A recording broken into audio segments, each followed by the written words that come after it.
बादलों के ऊपर एक बहुत ही सुंदर सा परीलोक था। परीलोक की रानी गौरी की एक बेटी थी जिसका नाम था सुनैना। सुनैना स्वभाव से बहुत घमंडी थी।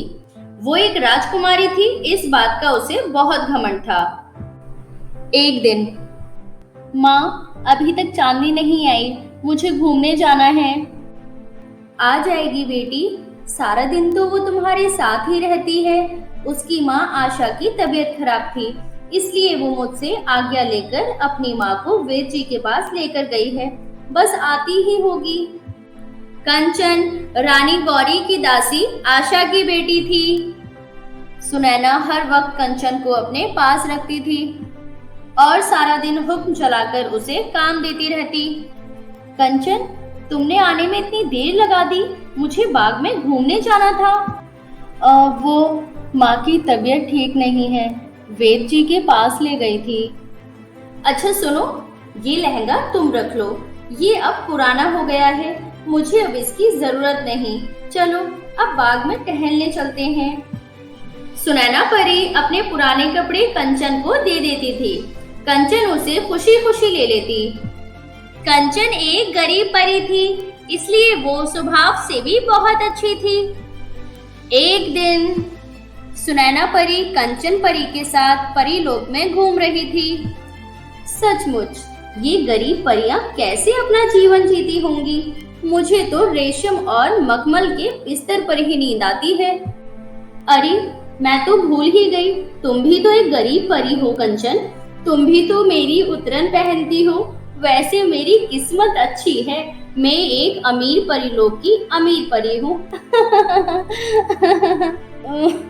सब मोह माया है, किस्मत बदलते देर नहीं लगती है। किस्मत कब अमीर को गरीब और गरीब को अमीर बना दे, कोई नहीं जानता बेटी। कौन है ये पागल बूढ़ी परी जो मेरी बात काट रही है? चलो जाओ यहाँ से।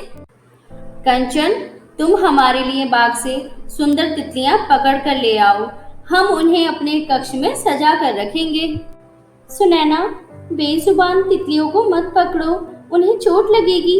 यदि तितलियों को कैद करोगी तो वो अपनी सुंदरता खो देंगी। ये मत भूलो कंचन, तुम हमारी दासी की बेटी हो, तुम हमारी नौकरानी हो, इसलिए हमारे आदेशों का पालन करना तुम्हारा कर्तव्य है। जाओ और बाग में से तितलियों को पकड़ कर लाओ।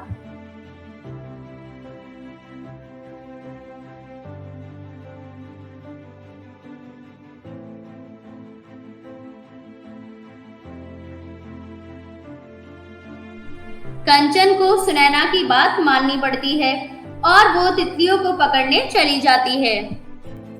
एक युवक ये सब देख रहा होता है। एक सुंदर सी राजकुमारी के लिए राजकुमार दशरथ की ओर से ये खूबसूरत तोहफा। आपका तोहफा हमें पसंद आया। राजकुमार दशरथ, आपको पहले तो इस राज्य में हमने नहीं देखा। राजकुमारी, मैं स्वप्न लोक का राजकुमार हूँ। मैंने सुना था परीलोक की राजकुमारी बेहद ही खूबसूरत है और आज देख भी लिया। शुक्रिया राजकुमार दशरथ। सुनैना के मन को राजकुमार दशरथ भा जाता है। वो दशरथ को दोबारा मिलने का वादा करके कंचन के साथ महल वापस आ जाती है। रानी गौरी सुनैना का इंतजार कर रही होती है। सुनैना, मैं तुम्हारी ही प्रतीक्षा कर रही थी। यक्षलोक के राजा यशवर्धन के पुत्र जयवर्धन का रिश्ता तुम्हारे लिए आया है।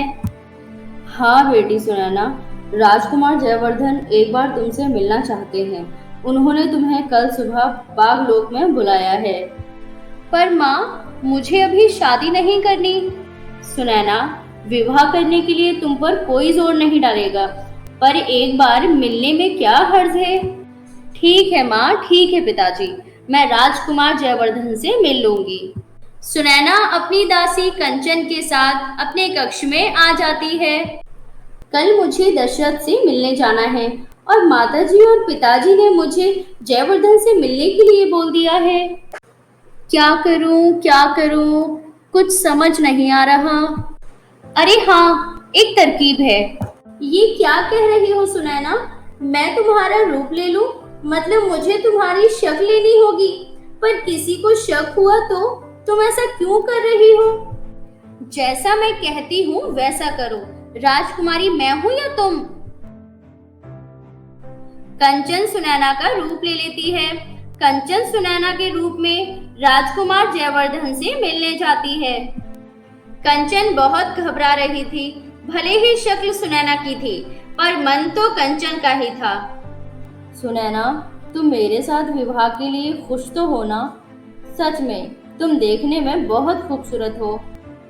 शुक्रिया राजकुमार, आपने इस काबिल समझा कि मैं होनहार और समझदार राजकुमार के साथ विवाह कर सकूं। पर मैं कुछ वक्त लेना चाहती हूँ इस विवाह को हाँ करने के लिए। कोई बात नहीं राजकुमारी सुनैना, आप जितना चाहें वक्त ले सकती हैं। मैं आपके जवाब का इंतजार करूंगा। राजकुमार से मिलकर कंचन वापस महल आ जाती है। अब जब भी सुनैना को राजकुमार जयवर्धन से मिलना होता था, तो वो कंचन को अपना रूप देकर भेज दिया करती थी। राजकुमारी सुनैना दशरथ से प्यार करने लगी थी, और उधर सुनैना बनी कंचन भी राजकुमार जयवर्धन को अच्छी लगने लगती है। एक दिन राजकुमारी सुनैना ने सोचा, आज राजकुमार दशरथ नहीं आए, क्यों ना मैं आज खुद उनके राज्य उनसे मिलने चली जाऊं। राजकुमारी सुनैना राजकुमार दशरथ से मिलने उनके राज्य स्वप्न लोक जाती है। भैया, ये राजकुमार दशरथ का महल कौन सा है? यही राजकुमार दशरथ का महल है। जी सुनिए, मुझे राजकुमार दशरथ से मिलना है। आप बता सकते हैं वो कहाँ है? जी, मैं ही राजकुमार दशरथ हूँ। बताइए, मैं आपकी क्या सेवा कर सकता हूँ? आप राजकुमार दशरथ हैं, तो वो कौन? अरे सुखवीर, अच्छे से नहला दिया ना घोड़ों को। आज हमें घुड़सवारी के लिए जाना है। सुखवीर? तुम्हारा नाम सुखवीर है? सुनैना भागती हुई जाती है। सुखवीर भी उसके पीछे भागता है। सुनैना, मैं तुम्हें पसंद करता था, इसलिए मैंने तुमसे झूठ बोला। यदि मैं तुमसे ये कहता कि मैं राजकुमार दशरथ के महल में दास हूँ, तो तुम मुझसे कभी भी प्यार ना करती। तुमने सोच भी कैसे लिया कि मैं एक गरीब दास के साथ प्यार करूंगी? नामुमकिन। आज के बाद मेरा और तुम्हारा कोई रिश्ता नहीं है। चले जाओ यहाँ से, वरना मैं अपने माता पिता से कहकर सलाखों के पीछे करवा दूंगी। इसका मतलब तुम्हें सिर्फ ऐशो आराम से प्यार है? सुनैना, तुम्हें मुझसे कभी प्यार हुआ ही नहीं। देखना, एक दिन तुम भी सच्चे प्यार को तरसोगी। सुनैना वापस महल आ जाती है। ये सब कीमती उपहार कैसे कंचन? राजकुमारी, ये सब कीमती उपहार राजकुमार ने दिए हैं, और वो जल्द ही विवाह करने के लिए पूछ रहे हैं। मैं क्या करूं? ये सब उपहार मेरे लिए हैं, और सिर्फ इन पर मेरा हक है। उस गरीब दशरथ पर विश्वास करके मैंने बहुत बड़ी भूल की। कंचन, अब तुम्हें चिंता करने की कोई जरूरत नहीं है। अब मैं खुद राजकुमार जयवर्धन से मिलने जाऊंगी। ये सारे उपहार हमें दे दो और हमारे नहाने की व्यवस्था करो। ठीक है राजकुमारी सुनैना। अगले दिन सुनैना जयवर्धन से मिलने जाती है। राजकुमारी सुनैना, आप कुछ बदली बदली लग रही हैं, पहले से भी ज्यादा खूबसूरत। खूबसूरत तो मैं पहले से ही हूँ, परीलोक में मुझसे ज्यादा खूबसूरत कोई नहीं है। राजकुमारी सुनैना, ये आप क्या कर रही हैं? आपने अपने जादू से इस निर्दोष तितली को क्यों मार दिया? कैसे नहीं मारती राजकुमार जयवर्धन, इसने हमारे सामने आने की हिम्मत कैसे की? हमारे सामने आना कितना भारी पड़ सकता है, इसे सबक सिखाना जरूरी था। ये राजकुमारी सुनैना का प्यार इतना बदला बदला सा क्यों लग रहा है? कल तक तो ये बहुत ही दयालु थी। जब कल एक पक्षी को चोट लग गई थी तो इन्होंने बड़े प्रेम से सहलाया था, और आज इन्होंने एक निर्दोष तितली की जान ले ली। मुझे कुछ समझ में नहीं आ रहा है। मुझे सच्चाई का पता लगाना ही होगा। राजकुमारी सुनैना वापस महल पहुंच जाती हैं। तभी वहां सुखवीर आ जाता है। राजकुमार जयवर्धन, राजकुमार दशरथ ने मुझे आपकी सेवा में भेजा है। उन्होंने आपको उनके महल भोजन पर आमंत्रित किया है। राजकुमार जयवर्धन, यदि आप मेरी बात का बुरा ना माने, तो क्या मैं जान सकता हूँ राजकुमारी सुनैना और आप? नहीं नहीं सुखवीर, हम तुम्हें कई वर्षों से जानते हैं। इसमें बुरा मानने वाली कोई बात नहीं है। राजकुमारी सुनैना और मेरा रिश्ता पक्का हुआ है। कुछ ही दिनों में मैं और राजकुमारी सुनैना विवाह के बंधन में बंधने वाले हैं। क्या हुआ सुखवीर, तुम उदास क्यों हो गए? सुखवीर राजकुमार जयवर्धन के कहने पर सारी बात बताता है, जिसे सुनकर राजकुमार के होश उड़ जाते हैं। सुखवीर के जाने के पश्चात जयवर्धन सोचता है, इसका मतलब राजकुमारी सुनैना ने मेरे साथ धोखा किया। मैं सच्चाई का पता लगाकर ही रहूंगा। एक बार राजकुमार जयवर्धन चुपके से परीलोक की राजकुमारी के कक्ष में जाता है। कंचन, हम सोच रहे हैं कल हम राजकुमार जयवर्धन से विवाह के लिए हाँ कर दें। अच्छा हुआ हम दशरथ के जाल में नहीं फंसे। अगर हम कुछ दिनों तक तुम्हें अपने रूप में बनाकर ना भेजते, तो आज जयवर्धन हमसे दूर हो चुके होते। कंचन, तुमने साबित कर दिया कि तुम हमारी सबसे प्रिय दासी हो। इसका मतलब कंचन सुनैना के रूप में हमसे मिलती रही। राजकुमारी सुनैना ने अपने मतलब के लिए इस बेचारी का इस्तेमाल किया, पर हम कंचन से ही विवाह करेंगे, क्योंकि हम वैसे भी उससे ही प्रेम करते हैं। हमारा मन कंचन के साथ जुड़ा हुआ है, ना कि सुनैना के साथ। अगले दिन जयवर्धन सारी बात अपने माता पिता को बताते हैं, जिसे सुनकर जयवर्धन के माता पिता भी क्रोध में आ जाते हैं। माताश्री, पिताश्री, मैं कंचन से बहुत प्रेम करता हूँ और मैं उसी से विवाह करूंगा।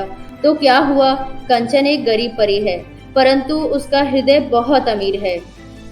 राजकुमार अपने माता पिता के साथ परीलोक पहुंचता है और सारी बात जाकर सुनैना के माता पिता को बताता है।